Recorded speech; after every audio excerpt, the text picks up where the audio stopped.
नमस्कार प्यारे विद्यार्थियों, स्वागत है आप सभी का काइनेटिक्स क्लासेस के यूट्यूब चैनल पर। आज हम लोग पढ़ेंगे क्लास 12 के लिए फिजिक्स, यानी कि आज की क्लास जो है वो 12th क्लास के विद्यार्थियों के लिए होगी और फिजिक्स हम लोग पढ़ रहे हैं। टॉपिक है आज हमारा परमाणु की किसी कक्षा की त्रिज्या का व्यंजक प्राप्त करना, यानी कि एटम के अंदर हमको रेडियस फाइंड करनी है किसी सेल की। ठीक है, बोर परमाणु मॉडल के अनुसार ये ज्ञात की जाती है। आपको पता है बोर परमाणु मॉडल का जो अनुप्रयोग है उसमें ये आता है। पहला अनुप्रयोग है आपका रेडियस फाइंड करना, यानी कि त्रिज्या का व्यंजक प्राप्त करना। कैसे करते हैं देखिएगा कि बोर परमाणु मॉडल के अनुसार अगर हम लोग बात करें तो नाभिक जो है ये सेंटर में हो गया।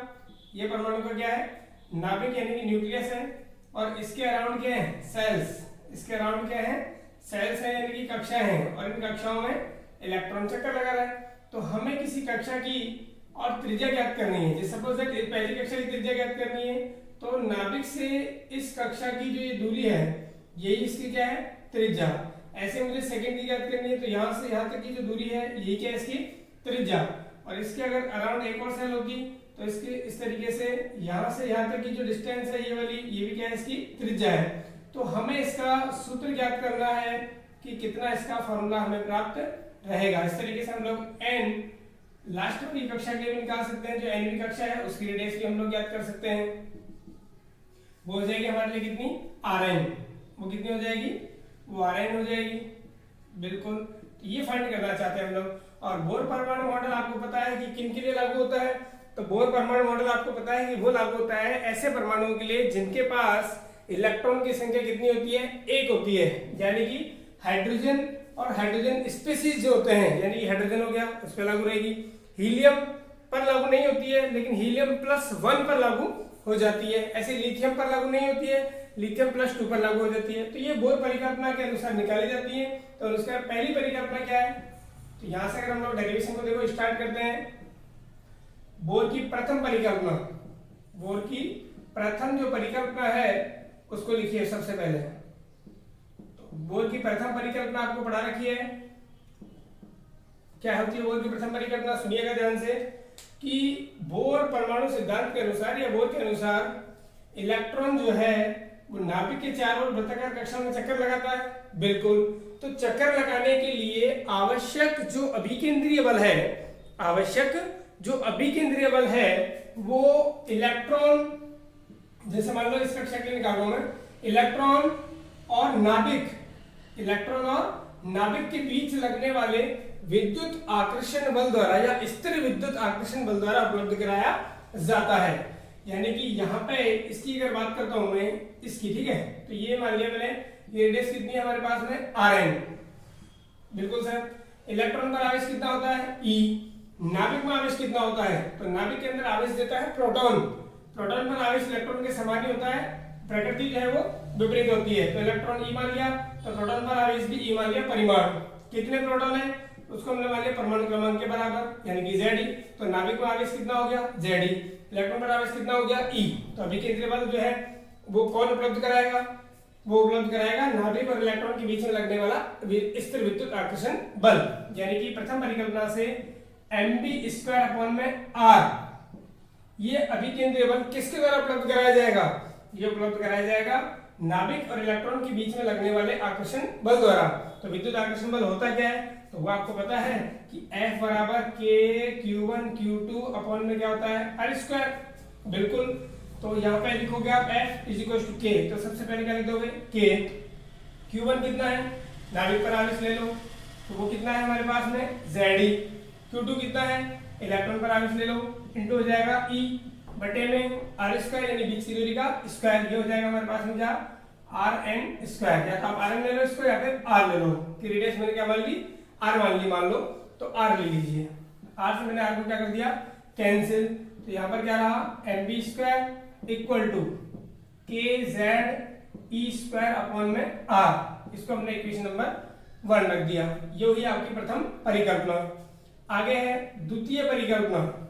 इसके आगे क्या लिखोगे आप, द्वितीय परिकल्पना लिखिए। बोर परमाणु सिद्धांत की द्वितीय परिकल्पना क्या होती है, सेकेंड हाइपोथेसिस, द्वितीय परिकल्पना। तो बोर इस परिकल्पना के अनुसार या बोर की इस परिकल्पना के अनुसार इलेक्ट्रॉन जिस कक्षा में चक्कर लगा रहा है, इलेक्ट्रॉन जिस कक्षा में चक्कर लगा रहा है उस कक्षा में इलेक्ट्रॉन के कोणीय संवेग का मान, इलेक्ट्रॉन का कोणीय संवेग क्या होता है? द्रव्यमान इंटू वेग इंटू त्रिज्या, उस कक्षा की त्रिज्या, कोणीय संवेग, द्रव्यमान इंटू वेग इंटू त्रिज्या, एमवीआर।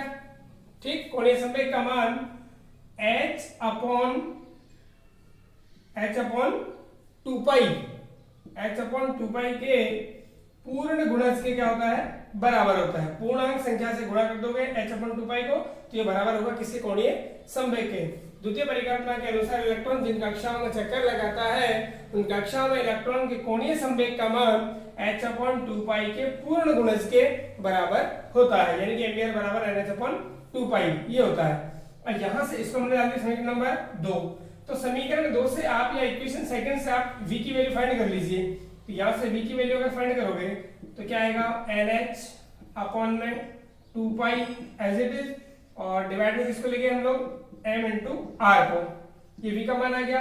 अब लिखिएगा v का मान, ये जो v की वैल्यू है या इक्वेशन नंबर 1 में रख दीजिए। v का मान समीकरण या इक्वेशन 1 में पुट करने पर या 1 में रखने पर, और समीकरण 1 में अगर रखोगे तो क्या आएगा? देखिए यहां से mv स्क्वायर जो है वो m एज इट इज रहा, बिल्कुल v, और v की जगह क्या लिख दोगे आप? v की जगह सर ये वैल्यू लिख देंगे NH अपॉन में 2 पाई mr, तो स्क्वायर हो रखा है तो देखिए NH अपॉन में 2 पाई mr, और इसका क्या हो रखा है? स्क्वायर। इक्वल टू में क्या है? इक्वल टू में है KZE स्क्वायर अपॉन में r। ओके, तो यहां पर आप एक बार इसका स्क्वायर ओपन कर लीजिए, n square h square upon में 2 का स्क्वायर 4, पाई का स्क्वायर पाई स्क्वायर, m का स्क्वायर m स्क्वायर हो गया, r का स्क्वायर r स्क्वायर हो गया, और इधर आपका KZE स्क्वायर अपॉन में r। ठीक, एक m से आपका एक m कैंसिल हुआ, एक r से आपका एक r कैंसिल हुआ, बिल्कुल। तो यहां पर कौन बचा? n square h square upon, नीचे कौन बचा? 4 पाई स्क्वायर, एक m बचेगा, बिल्कुल। अच्छा, यहां से एक r बचेगा, बिल्कुल। इधर क्या रहेगा? KZE square. तो r को आप उधर ले जाइए, KZE स्क्वायर को नीचे ले आइए तो आपका r निकल जाएगा। तो r इक्वल टू फाइनली क्या है? देखिए r को उधर ले गया मैं तो अकेला लिख दिया, KZE स्क्वायर इसके बटे में आ जाएगा, किसके? n square h square upon में 4 पाई स्क्वायर m, इसको लिख दीजिए KZE स्क्वायर। ये आपका फाइनली फॉर्मूला हुआ किसके लिए? r के लिए। यानी कि परमाणु की किसी कक्षा की त्रिज्या का व्यंजक जो है वो क्या किससे डिनोट किया गया? आपका r से। r is equal to n square h square upon 4 pi square m के ZE स्क्वायर। यहाँ पे n क्या है? परमाणु की कक्षा।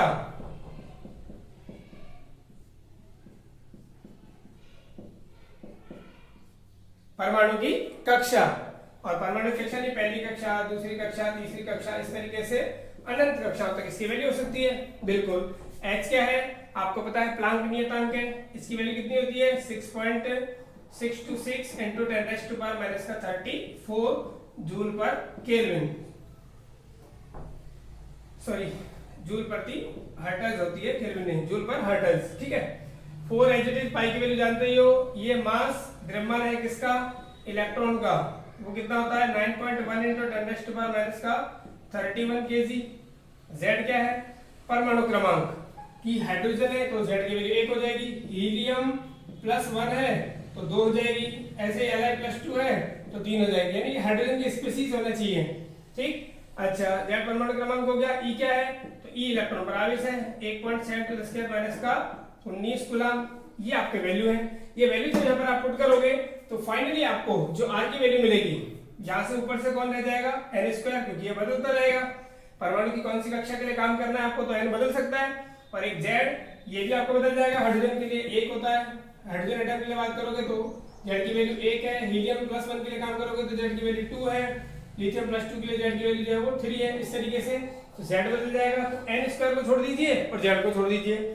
बाकी सब भी जब आप यहाँ पर वैल्यू पुट करोगे और इसको सॉल्व करोगे तो आपका आंसर निकल करके आएगा 0.529। सॉल्व करना आप इसको 0.529, ऊपर रहेगा n स्क्वायर, नीचे रहेगा z, और ये वैल्यू मिलेगी आपको किसमें? एंगस्ट्रॉम के अंदर। वैल्यू जो है वो किसके अंदर मिलेगी? एंगस्ट्रॉम में मिलेगी। मात्रक क्या मिलेगा आपको? एंगस्ट्रॉम, यानी कि 10 की घात माइनस के 10 लगा करके आप उसको हटा सकते हो। 10 की घात माइनस 10 लगाओगे तो वो मीटर में बदल जाएगा। तो क्या समझ में आया आपको कि r जो है वो समानुपाती किसके है, n स्क्वायर के, और r जो है ये व्युत्क्रमानुपाती किसके है, z के। यानी कि अगर एक ही, जब ये r का रिलेशन अगर n के साथ देख रहे हो तो z को कांस्टेंट रखना, और r का रिलेशन z के साथ रख रहे हो तो यहाँ पर n जो है वो कांस्टेंट रखना, तब जो है आपको व्यवहार समझ में इनका आ पाएगा। यानी कि हाइड्रोजन परमाणु के लिए अगर बात करूं कि पहली या दूसरी कक्षा, किस कक्षा के लिए त्रिज्या ज्यादा होगी, तो बोला सर जिसका n का वैल्यू ज्यादा हो उसकी रेडियस ज्यादा। वैसे ही अगर सेम कक्षा लेनी है, सपोज दैट सेकंड कक्षा के लिए काम करना है मुझे, द्वितीय कक्षा के लिए हाइड्रोजन के लिए और हीलियम प्लस के लिए, तो Z किसका ज्यादा है, हीलियम प्लस का ज्यादा है, तो Z जिसका ज्यादा होगा रेडियस उसकी कम होगी। यानी कि हाइड्रोजन परमाणु की दूसरी कक्षा की जो रेडियस है वो हीलियम परमाणु की द्वितीय कक्षा की रेडियस की तुलना में क्या होगी, ज्यादा होगी। हाइड्रोजन वाले की ज्यादा होगी और हीलियम वाले की क्या होगी, कम होगी। तो ये रहा आपका कंप्लीटली परमाणु की किसी कक्षा की त्रिज्या का व्यंजक। उम्मीद है आपको समझ में आया होगा, तो आप इसको नोट डाउन कर लीजिए।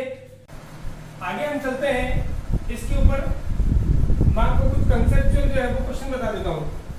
ये जो आपको वैल्यू मिली है इसके बेस पे कुछ क्वेश्चंस क्या हम लोग अगर नोटिस करें, देखिए सपोज दैट ये हाइड्रोजन एटम, ये क्या है अपने पास में हाइड्रोजन एटम। एक बार मैं रेडियस लिख देता हूँ। फाइनली अपने पास आया क्या था, R = 0.529 into n²/z, और ये वैल्यू किस में आई है अपने पास, एंगस्ट्रॉम में आई है। ठीक है, आप इसको सॉल्व करिएगा। और अप्रॉक्स यहाँ जो है वो 530 भी कभी कभी कर दिया जाता है कि 9 जो है इसका पूर्णांकित करेंगे तो एक जो है इसमें जुड़ जाएगा, यानी कि 530 हो जाएगा। सपोज दैट ये हाइड्रोजन एटम है और हाइड्रोजन एटम में न्यूक्लियस हो गया, यानी कि नाभिक, ये पहली कक्षा हो गई, यानी कि इसके लिए n की वैल्यू कितनी है 1 और इसके लिए n की वैल्यू कितनी है 2। अगर मैं हाइड्रोजन परमाणु के लिए, किसके लिए काम कर रहा हूँ, हाइड्रोजन परमाणु के लिए काम कर रहा हूँ, हाइड्रोजन परमाणु के लिए, तो हाइड्रोजन परमाणु के लिए अगर मैं पहली कक्षा की त्रिज्या आपके साथ में शेयर करूंगी, पहली कक्षा की त्रिज्या कितनी आएगी, पहली कक्षा की अगर बात करूं मैं, या प्रथम कक्षा की बात करूं, प्रथम कक्षा की त्रिज्या की बात करूं, फर्स्ट सेल की रेडियस अगर मुझे फाइंड करनी है तो उसके लिए मैं क्या करूंगा, हाइड्रोजन परमाणु के लिए इतना तो कंप्लीट हो गया कि Z की वैल्यू कितनी होने वाली है, 1 होने वाली है। अच्छा, पहली कक्षा के लिए अगर काम करना चाह रहा हूं, यानी कि n की वैल्यू कंफर्म होगी अपने पास में कितनी 1, तो R अगर फाइंड करेंगे तो रेडियस R1 आएगी 0.529 into n², यानी कि 1 का स्क्वायर अपॉन में Z की वैल्यू कितनी है 1, और ये आंसर आएगा आपके पास एंगस्ट्रॉम में। तो R1 कितना आया 0.529 एंगस्ट्रॉम, ये आपके पास में हाइड्रोजन एटम की फर्स्ट सेल की रेडियस आ गई। ठीक, ऐसे ही अगर मैं द्वितीय कक्षा की त्रिज्या निकालना चाहूंगा तो द्वितीय कक्षा की त्रिज्या क्या आएगी, द्वितीय कक्षा की त्रिज्या के लिए n की वैल्यू कितनी हो जाएगी 2। Z तो आपका ऐसे दीजिए क्योंकि मैं काम हाइड्रोजन परमाणु के लिए कर रहा हूं, तो n की वैल्यू कितनी हो जाएगी 2। तो R2 अगर मैं फाइंड करूंगा यहाँ पे तो कितना आएगा 0.529 into n², यानी कि 2 का स्क्वायर और अपन में क्या आएगा 1। तो R2 अगर यहाँ से फाइंड करूंगा तो 0.529 into 2 का स्क्वायर कितना आएगा 4, और अगर आप इसको 4 से मल्टीप्लाई करोगे तो कितना आएगा 9 चौका 36, यानी कि 9 4 36, 9 36 की 6 का हासिल 3 और 4 दूनी 8, 8 और 3 11 और 4 पंजे 20 और 1 21, यानी कि ये आएगा हमारे पास में कितना 2.116 एंगस्ट्रॉम। यह हमारे पास में हाइड्रोजन परमाणु की द्वितीय कक्षा की त्रिज्या होगी। इसी प्रकार आप चाहो तो तृतीय कक्षा की निकाल सकते हो, इसी प्रकार आप चाहो तो चतुर्थ कक्षा की निकाल सकते हो। तो निकाल पाओगे नहीं निकाल पाओगे, बिल्कुल निकाल पाएंगे सर। और अगर अनुपात की बात आती है, देखिए जैसे तृतीय कक्षा की निकालना चाहूंगा तो R3 कितना आएगा सर, n की वैल्यू यहाँ पर 3 हो जाएगी बस, 0.529 into n², यानी कि 3 का स्क्वायर अपन 1, बिल्कुल सर। चतुर्थ की निकालना चाहूंगा R4 = 0.529 into 4 का स्क्वायर अपॉन 1, 3 का स्क्वायर जो है वो कितना हो जाएगा 0.529 into 3 का स्क्वायर कितना होगा 9, और यहाँ पे अगर लिखूंगा इसको आगे 529 into 4 का स्क्वायर कितना होगा 16। ये आपके पास में R3 मल्टीप्लाई कर लेना, आपका आंसर आ जाएगा। ऐसे यहाँ पर R4 यहाँ मल्टीप्लाई कर लोगे, ये वाला आंसर आ जाएगा। आपको समझ में नहीं आया?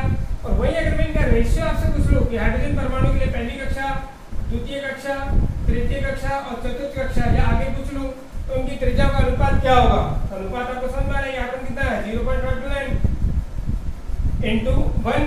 ऐसे ही द्वितीय कक्षा के लिए काम करूंगा तो 0.529 0.529 into 2 का स्क्वायर आया था यानी कि 4। थर्ड के लिए काम करूं तो 0.529 into 9 आया था और 4 के लिए 0.529 into कितना आया था यहाँ पे 16। तो रेशियो अगर फाइंड करोगे इनके बिटवीन तो क्या होगा 0.529 0.529 0.529 ये कैंसिल आउट हो जाएंगे। 1:4:9:16 क्या आएगा यहाँ पे हाइड्रोजन परमाणु की कक्षाओं का अनुपात जाएगा 1:4:9:16 और आगे 25 आगे 36। तो निकाल पाओगे नहीं निकाल पाओगे। इस तरीके के क्वेश्चन आपसे लॉजिकल पूछे जा सकते हैं। हो जाएगा नहीं हो जाएगा। तो उम्मीद है आपको ये समझ में आया होगा। ऐसे जैसे मैंने आपको हाइड्रोजन लेकर आया है आप प्रैक्टिस के लिए हीलियम का कर लीजिए हीलियम +1 का। तो यहाँ पे क्या होगा n की वैल्यू तो ऐसे पहली कक्षा के लिए 1 रहेगी दूसरी कक्षा के लिए 2 रहेगी तृतीय कक्षा के लिए 3 रहेगी ऐसे और z की वैल्यू कितनी हो जाएगी यहाँ पे 2। और चाहो प्रैक्टिस के लिए तो लिथियम +2 को कर लेना वहाँ पर z की वैल्यू कितनी हो जाएगी 3। बाकी कक्षा है तो आपके हिसाब से जिसका भी आप निकालना चाहो। आया समझ में नहीं आया? ये आपकी हुई कंप्लीटली रेडियस यानी कि हाइड्रोजन परमाणु की त्रिज्या और उसके ऊपर बेस्ड क्वेश्चंस आप लोग इनको याद रखिएगा। उम्मीद है आपको ये समझ में आया होगा और क्वेश्चंस प्रैक्टिस के लिए जरूर करना। प्रैक्टिस के लिए क्वेश्चंस आप लोग जरूर करना तभी आपको ये जो मैटर समझ में आ पाएगा। वीडियो देखने के लिए आप सभी का धन्यवाद। जय हिंद जय भारत।